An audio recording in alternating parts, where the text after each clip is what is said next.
Assalamualaikum warahmatullahi wabarakatuh Kang Bro. Ketemu lagi dengan IWB Kang Mas. Jadi Cak, ini menyambung dari video sebelumnya. Karena teman-teman banyak yang komen mengenai ECU dan ECU. ECU dipandang sebagai biang matinya pabrikan Jepang. Ini memang menjadi salah satu tema yang akan IWB bahas. Ternyata teman-teman semuanya cukup reaktif. Ada beberapa komentar yang reaktif mengatakan bahwa lah kok baru sekarang, kenapa? Kok jadi ribut dari 2015? Dan ternyata baru sekarang Ducati menang. Kenapa setelah menang dominan kok jadi ribut? Ini menarik, Cak. Karena kenapa? Sebenarnya mengenai ECU ini bukan IWB yang ngomong, akan tetapi langsung Valentino Rossi yang menuding bahwa ECU Magneti Marelli membantai Yamaha. IWB salah satu orang yang menjadi saksi bagaimana sejarah MotoGP dan sekarang sudah memasuki level yang berbeda, Cak. Kalau kita membahas tentang MotoGP, pasti kita akan teringat bagaimana transisi dari mesin 2 tak menuju ke 4 tak. Ini adalah sebuah transisi yang mana kita semuanya nggak pernah menyangka bahwa GP500 ditinggalkan oleh Dorna. Karena kita lihat bahwa 500cc 2 tak saat itu memang sudah sangat seru, Cak. Akan tetapi karena alasan emisi gas buang, alasan ramah lingkungan, semuanya dipastikan harus transisi merubah engine mereka dari 2 tak menjadi 4 tak. Dan kita tahu bahwa untuk menjabani power 500cc 2 tak, maka pabrikan harus menggunakan mesin 990cc saat itu. Maka lahirlah RC211 ya, 211V, yang memang cukup legendaris. Ducati baru sekarang juara dunia setelah sebelumnya mereka berhasil juara dunia lewat Casey Stoner di tahun 2007, dan baru sekarang mereka berhasil menjadi juara dunia. Dan kenapa sekarang kok ribut banget? Kenapa saat ini seolah-olah pabrikan Jepang tak berdaya? Pabrikan Jepang dikeroyok, katanya begitu. Ya memang benar, pabrikan Jepang dikeroyok, Cak. Kalau kita lihat jumlahnya memang demikian. Dulu toh juga pabrikan Jepang mengeroyok pabrikan Eropa. Dan gak ada masalah, gak ada yang komen, gak ada yang nyinyir bahasanya, Cak. Kenapa baru sekarang ribut? Gini Kang Mas, memang kalau kita melihat dari jumlah dan juga histori masa lalu, sebenarnya nggak fair pula sih kalau kita katakan bahwa Ducati ini mengeroyok, mungkin ya Eropa mengeroyok. Tapi memang begini, Cak, fakta yang bisa kita olah dari sini adalah memang jumlahnya sangat jomplang. Kalau di masa lalu mungkin dominasi Jepang sangat kentara. Kita lihat bagaimana Honda, Yamaha, dan juga Suzuki, termasuk juga Kawasaki sempat ikut, sementara Eropa hanyalah Aprilia dan juga Ducati. Akan tetapi Aprilia juga hanya sebentar, kemudian Ducati yang masih eksis. Nah, di sana kenapa semuanya bungkam? Memang Kang Mas, kalau kita lihat sebenarnya pangkal permasalahannya bukan jumlah sebenarnya, kan, tetapi bagaimana regulasi saat ini yang seperti memasung para pabrikan Jepang dalam tanda kutip, karena mungkin gara-gara single ECU. Dan kalau kita mengatakan tentang ECU, kenapa baru ribut sekarang? Sebenarnya nggak juga. Tahun 2016 saat itu para pabrikan Jepang sudah protes berat. Honda, Yamaha protes. Kenapa mereka harus menggunakan Magneti Marelli? Kenapa menggunakan Unified Software? Soalnya kenapa? Dari pandangan mereka saat itu, ketika mereka menggunakan in-house ECU yang diracik Honda sendiri, Yamaha sendiri, ini motor luar biasa, Cak. Jadi ibaratnya, Cak, ini adalah chipnya, otaknya dari komputer. Makanya kalau otaknya pinter, pasti outputnya akan luar biasa. Dan itu dikatakan Valentino Rossi, Cak. Bahkan Rossi mengatakan pada saat di Yamaha saat itu ya, bahwa karakter Yamaha berubah total setelah menggunakan Magneti Marelli. Feel dari motor yang memiliki traksi berlimpah di bagian belakang hilang. Kemudian juga dari handlingnya. Kemudian karakternya tuh berubah total setelah Yamaha menggunakan Magneti Marelli. Sementara Honda, oke, Honda mungkin sama saja. Akan tetapi Honda memiliki pembalap yang memang harus kita katakan luar biasa. Saya melihat Marc Marquez yang memberikan diferensiasi secara performa. Walaupun sebenarnya Honda masih ya suffering ya, kesulitan. Namun Marquez mampu memberikan perbedaan. Dan ini kita tangkap pada Honda saat itu. Bagaimana dia transisi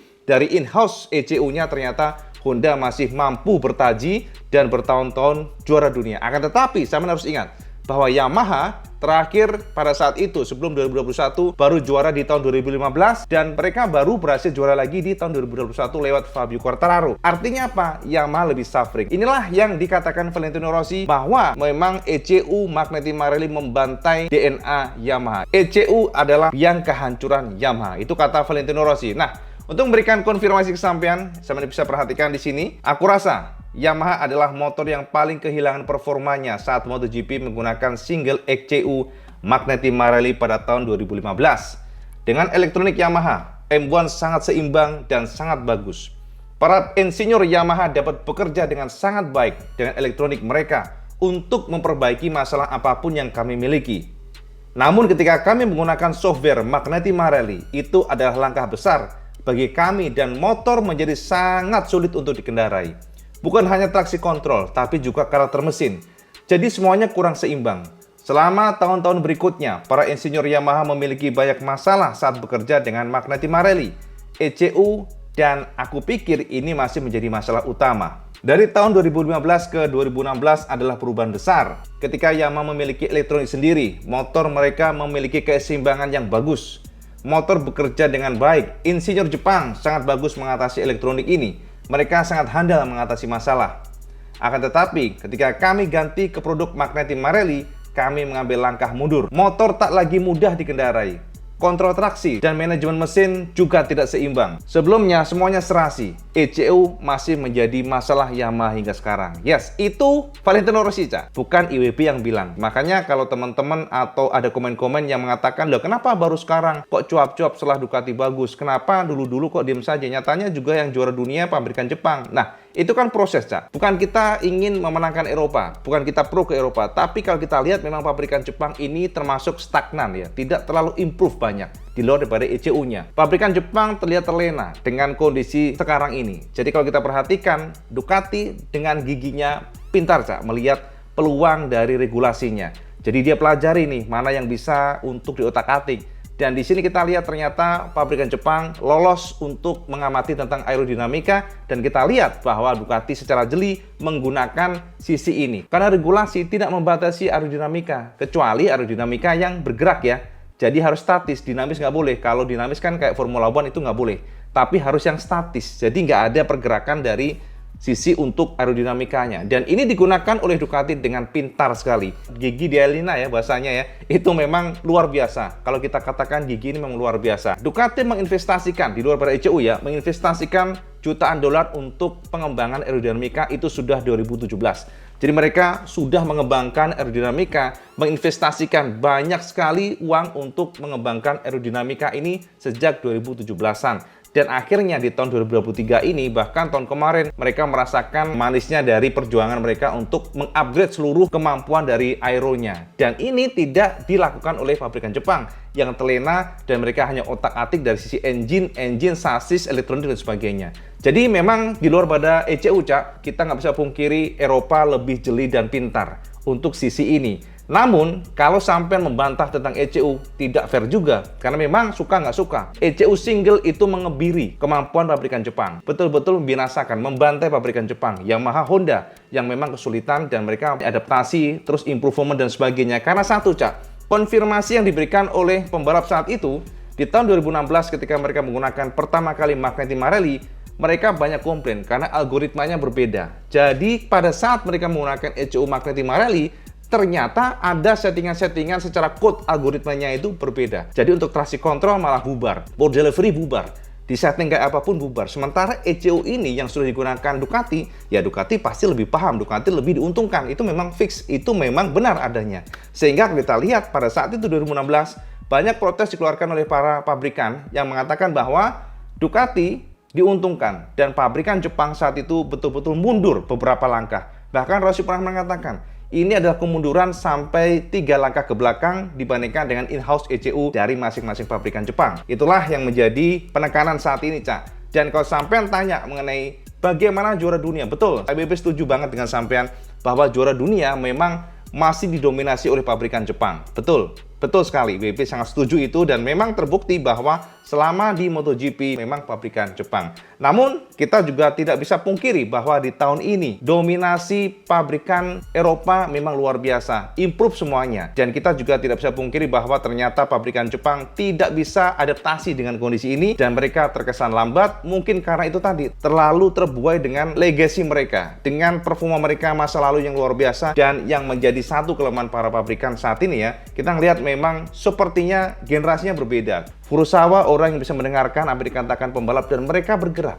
Mereka melakukan sesuatu. Furusawa bahkan pernah meminta kepada Rossi, Valentino, we need your help. Itu suatu kata-kata yang membuat Valentino pun semangat, dan ini terucap dari sosok nomor 1 kepala teknis Yamaha MotoGP, dan inilah yang membuat simbiosis atau ibaratnya ya itu tadi partnership antara Rossi dan Yamaha luar biasa sampai bertahun-tahun. Dan ternyata sekarang ini tidak ditemukan mengenai itu, karena beberapa pembalap, bahkan kita lihat Fabio Quartararo pun menuding Yamaha ini kok kayak tidur, Yamaha sleeping, Yamaha itu tidur. Setiap dia mengeluh, memberikan masukan, tidak ada pergerakan real, tidak ada. Itu kata Fabio, walaupun tentu saja semua dikembalikan kepada kondisi di mana kita harus akui Yamaha saat ini pun suffering, Yamaha masih berusaha keras, Yamaha bahkan sudah berinvestasi jutaan dolar untuk memberikan mesin terbaik buat Fabio, tapi belum berhasil. Dan ini pun masih menjadi tanda tanya mengingat ternyata Fabio sekarang meminta paket aero semuanya, sasisnya, semuanya yang ada di 2021 dikembalikan di motor yang terbaru ini. Jadi paket 2023 yang dites kemarin, swing arm, mulai dari elektroniknya, sasisnya, istilahnya dilengserkan dulu, dan Fabio meminta untuk menggunakan paket 2021 yang mana dia merasa secara feeling lebih bagus. Ini memang masih menjadi salah satu tanda tanya IWB, soalnya gini, apakah mesin 2023 tetap digunakan untuk musim ini? Seharusnya tetap, Cak. Karena tidak mungkin Yamaha menginvestasikan jutaan dolar untuk meracik engine yang powerful tapi tidak digunakan. Seharusnya demikian. Mungkin ya, kalau dari kacamata pribadi, dari kita tangkap dari beberapa informasi, sepertinya arahnya adalah lebih kepada paket aeronya, ya, sasisnya, kemudian juga dari semuanya elektroniknya, macam-macamnya lah, swing arm dan sebagainya untuk yang 2021. Tapi untuk engine-nya seharusnya menggunakan mesin 2023. Dan Yamaha saat ini masih keep silent, tidak banyak ucapan yang diberikan oleh mereka, sehingga inilah yang menjadi salah satu misteri kita untuk selalu mantau seperti apa Yamaha nanti. Nah, itu yang pertama, Cak. Jadi ibaratnya kita menekankan bahwa jika ada yang komen atau menampik Ducati diuntungkan, IWB bantah. Karena ya Rossi sendiri ngomong, Cak, bukannya IWB, sebenarnya yang bantah adalah Valentino Rossi, pembalap sendiri, dan juga pembalap-pembalap lainnya yang tidak bisa IWB kutip semuanya karena banyak banget.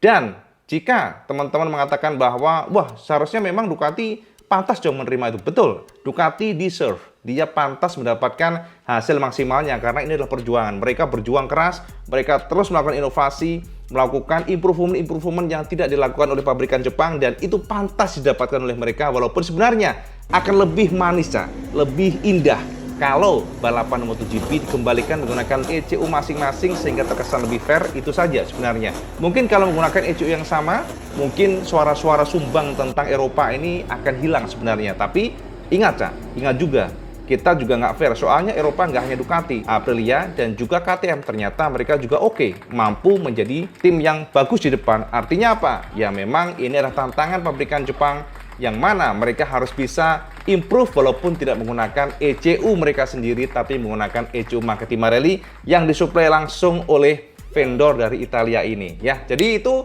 update IWB nomor 1, Cak, ya. Dan kemudian, nah ini menarik, Cak, yang IWB katakan penekanan di sini adalah konfirmasi dari Joan Mir, Cak. Ternyata Kang Mas Joan Mir sedikit nyolek mengenai Fabio Quartararo. Joan Mir ini menegaskan jangan terlalu mendewakan power. Jadi Joan Mir memberikan penegasan atau sedikit nyolek lah kepada Fabio. Kalau bisa janganlah terlalu memuja-muja tentang power dan power. Karena kenapa? Dia merasakan sendiri saat ini menggunakan Honda RC yang powernya lebih meledak-ledak dan dia merasa kesulitan. Ini yang dikatakan Joan Mir untuk Fabio, sehingga sampai bisa tercerahkan apa yang terjadi saat ini dengan Joan Mir yang masih adaptasi dengan Honda, dan dia merasa bahwa power tidaklah penting sekali. Yang penting adalah bagaimana motor memiliki corner speed, bagaimana motor nurut, handlingnya mantap, dan ini yang dikatakan oleh Joan Mir.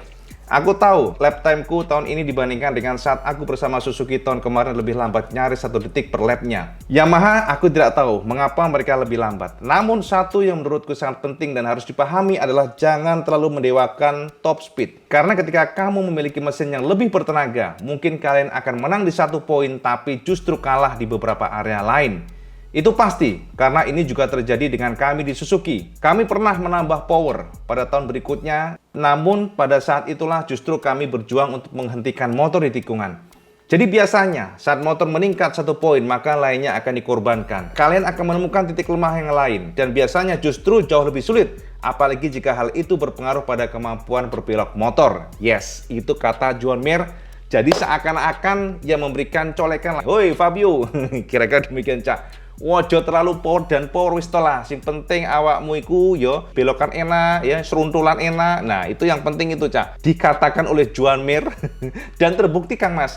Ternyata di tahun 2023 ini dengan power yang jauh lebih besar, top speednya jauh lebih tinggi, M1 justru kedodoran M1 justru suffering, M1 justru ketinggalan, dan M1 saat ini saya harus tahu di Le Mans kemarin ternyata lap time-nya setiap lapnya setiap lapnya dia lebih lambat 0,6 detik dibandingkan dengan generasi sebelumnya yang 2021 dan 2022 pula. Ini artinya apa? Memang masih menjadi PR terberat bagi Yamaha jika mereka ingin mengejar semuanya rival-rivalnya. Dan inilah yang sekarang mengganggu pikiran Fabio, karena dengan engine baru ternyata mereka justru lebih terpuruk, justru lebih kesulitan. Dan ini yang membuat akhirnya Fabio nekat memberikan konfirmasi dia ingin Yamaha kembali lagi menggunakan paket 2021 ya. Jadi itu aja update Iwan Benaran yang mungkin teman-teman penasaran dengan ECU dan sebagainya. Semoga saja mencerahkan semuanya, sampai semuanya yang penasaran seperti apa kondisi ECU dan kenapa seperti ini seperti itu, semuanya Ibu kutip langsung dari pembalapnya, sehingga semuanya bukan asumsi kita saja, akan tetapi real dari sumber langsung. Itu aja update Iwan Benaran tentang MotoGP hari ini. Dan seperti biasa, kalau teman suka video ini, teman like, share, dan subscribe.